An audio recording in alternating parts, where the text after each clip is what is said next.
আবারও হিরো আলমের ওপর হামলা, তবে এবার আওয়ামী লীগ নয়, হামলার তীর গেছে বিএনপির দিকে। এবার বগুড়ায় মামলা করতে এসে আদালত চত্বরে হামলার শিকার হয়েছে কন্টেন্ট ক্রিয়েটর আশরাফুল আলম ওরফে হিরো আলম। রোববার দুপুরে এই হামলার ঘটনা ঘটেছে।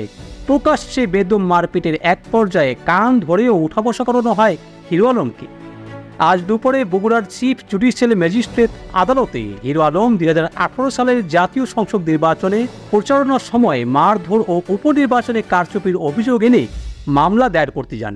সেখানেই তার উপর হামলা করা হয়। বিভিন্ন গণমাধ্যম সূত্র বলছে, বেলা 12টার দিকে আদালত চত্বরে হিরো আলম সাংবাদিকদের সঙ্গে মামলার বিষয়ে কথা বলার প্রস্তুতি নিচ্ছিলেন। এমন সময় 5 থেকে 7 জন যুবক তারেক রহমানকে নিয়ে কটূক্তি করার অভিযোগ এনে তার উপর হামলে পড়ে।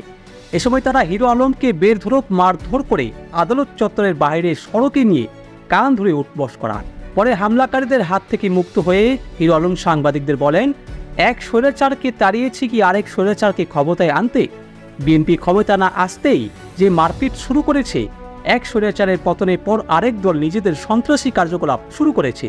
এটা কি স্বাধীনতা?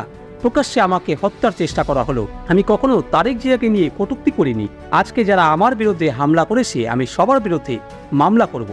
তিনি আরও বলেন, আমি একটা মামলা করেছিলাম, সেটা রুহুল কবির রিজভির নামে। সে সময় ডিবি হারুন আমার পরিবারকে ট্র্যাপে ফেলে মামলা আদায় করেছিল।